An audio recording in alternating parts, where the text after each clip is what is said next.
Bupati Belu menghimbau masyarakat untuk terus menjaga keseimbangan lingkungan demi keberlangsungan hidup di masa depan.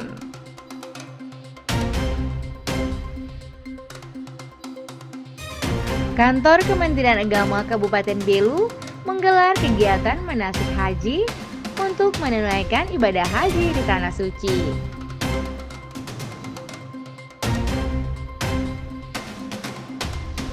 Walau mengusung tema kopi, kafe yang satu ini juga memiliki pemandangan laut yang memanjakan mata.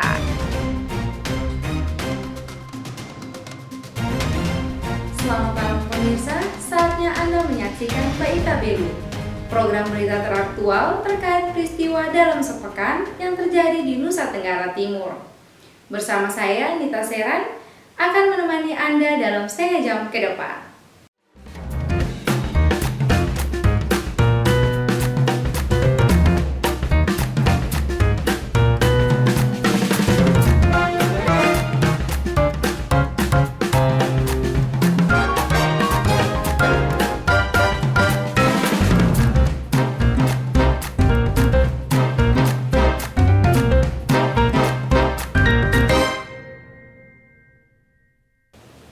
Jelang pemilihan kepala daerah serentak, Bawaslu Kota Kupang pererat sinergitas dengan wartawan.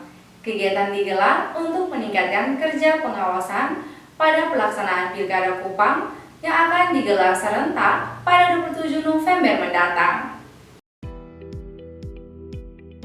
Badan Pengawas Pemilu Kota Kupang bersinergi dengan wartawan untuk meningkatkan pengawasan jelang pemilihan umum atau pemilu serentak yang akan berlangsung pada 27 November mendatang. Hal ini diungkapkan Ketua Bawaslu Kota Kupang Junior Anangge melalui kegiatan media gathering yang berlangsung di Hotel Kristal, Jalan Timur Raya, Kota Kupang. Di Bawaslu merasakan bahwa dukungan dari teman-teman ini sangat luar biasa. Salah satu dukungan yang nyata itu ya di dalam pemilu kemarin yang membuat bahwa kami juga akhirnya bisa melakukan pencegahan dari informasi teman-teman. Itu kita harus sedikit menyatakan bahwa kerja-kerja kita membuat pencegahan itu semakin kuat dan akhirnya PSU bisa kita cegah. Kegiatan ini juga sekaligus mempererat hubungan kemitraan Bawaslu dan para wartawan di Kota Kupang. Salah satu jurnalis di Kota Kupang, Frans Patihere, yang juga sekaligus sebagai pemantik diskusi, mengingatkan agar seluruh media dapat memisahkan liputan terkait berita politik dengan iklan politik. Media digital, versi digitalnya Harian Kompas, itu dilakukan survei di 1.300 jurnalis dan menunjukkan bahwa 45,5% responden tidak mengetahui prinsip pagar api. Ya, pagar api kita di wartawan sudah ngerti lah. Yang misalkan antara berita dan iklan. Bahkan ada 22,9% responden menyatakan pernah menampilkan iklan politik sebagai berita. Menghadapi kontestasi Pilkada 2024 nanti, Bawaslu secara berjenjang harus menjadi lebih baik dan lebih berkualitas. Peran Bawaslu sangat penting dalam mengawal proses pemilu. Sebagai pengawas, Bawaslu dituntut bekerja secara profesional dan transparan. Dari Kupang, Tim Liputan Timur TV melaporkan. Pemerintah Kabupaten Belu menggelar rapat konsultasi publik terkait kajian lingkungan hidup strategis. Bupati menghimbau warga terus menjaga keseimbangan lingkungan demi keberlangsungan hidup di masa depan. Hari ini kajian tahap 1, kita menggali isu-isu penting, melibatkan semua pihak, inklusif, partisipatif, sistematis, jadi tidak sepotong-sepotong. Dan ini berat ya, jadi harus kita cermati betul karena ini menyangkut pembangunan jangka menengah 20 tahun ke depan, mencapai Indonesia emas. Jadi kalau bisa Kabupaten Belu juga emas ya, berbagai macam isu ini panjang. Mudah-mudahan masukan dari kajian tahap 1 ini kita akan perdalam lagi, kita bedah lagi supaya tersusun isu strategis yang bisa kita laksanakan dan berbagai macam indikator yang ada ini bisa kita maksimalkan, optimalkan supaya tujuan Sustainable Development Goals atau pembangunan berkelanjutan bisa tercapai ya. Tidak gampang, tapi kita lakukan. Yuliana Martadoki resmi menggantikan Jody Purgito sebagai Kepala RRI Kupang. Sementara Jody mendapatkan promosi jabatan sebagai Kepala LPP RRI Bengkulu. Pergantian kepemimpinan ini ditandai dengan serah terima jabatan di kantor LPP RRI Kupang, Nusa Tenggara Timur. Jody Purgito resmi menyerahkan estafet kepemimpinan sebagai Kepala Lembaga Penyiaran Publik Radio Republik Indonesia Kupang kepada Yuliana Martadoki. Serah terima jabatan ini berlangsung di kantor LPP RRI Kupang pada Selasa 7 Mei. Jody yang tidak lagi menjabat sebagai Kepala LPP RRI Kupang mendapatkan promosi jabatan baru sebagai Kepala LPP RRI Bengkulu. Dalam acara serah terima jabatan ini, Dewan Pengawas Lembaga Penyiaran Publik RRI Muhammad Kusnaini mengungkapkan dukungan moral kepada Jody dan Yuliana untuk tetap memberikan pelayanan informasi yang terbaik bagi masyarakat di wilayah kerjanya masing-masing. Jadi kita tidak sekedar memberikan pelayanan informasi, tapi informasi tersebut juga harus mampu mengimbangi, harus bisa menjadikan masyarakat lebih cerdas. Jadi tugas kita antara lain adalah mencerdaskan masyarakat melalui literasi, tidak hanya melalui media online kita, tapi juga melalui siaran-siaran kita, termasuk melalui postingan konten-konten di media sosial kita.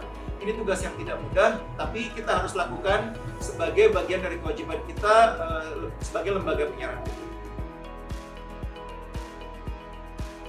Mengawali masa jabatannya, Yuliana Martadoki mengajak semua mitra kerja untuk bekerja sama dalam memberikan akses informasi kepada publik. Saat ini RRI bukan saja didengar melalui terestrial tetapi sudah multiplatform, sehingga perlu kerjasama yang lebih baik agar cepat menyalurkan informasi bagi masyarakat.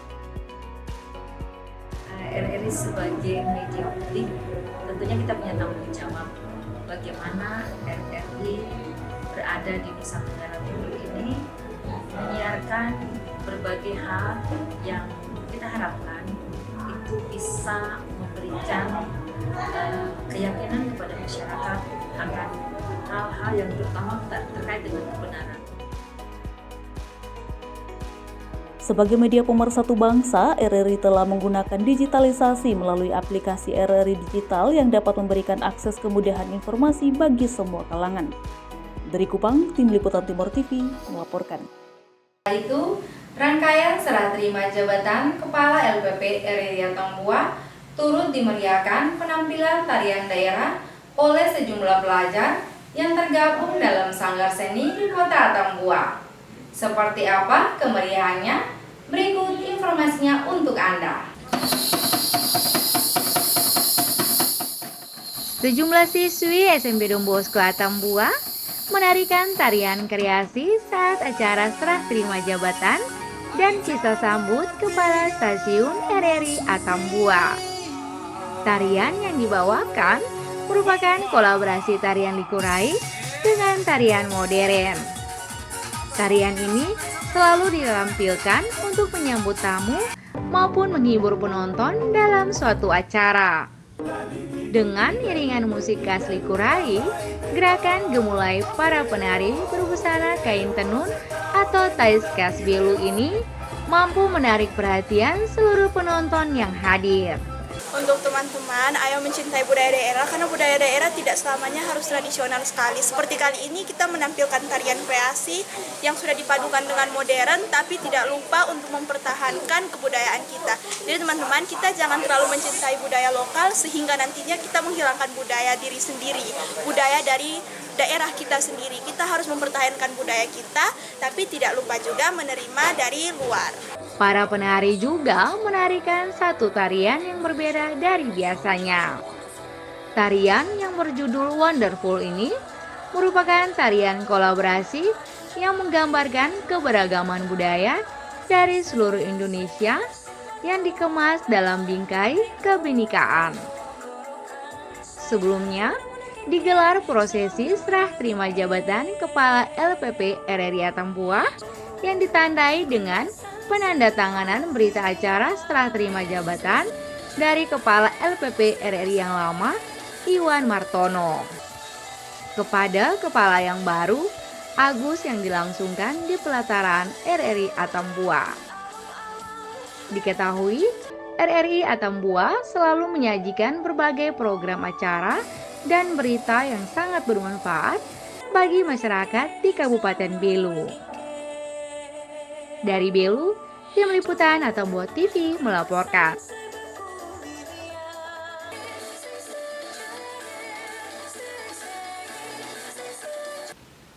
Monsinyur Hieronymus Pakenoni resmi menjadi Uskup Agung Metropolitan Kupang.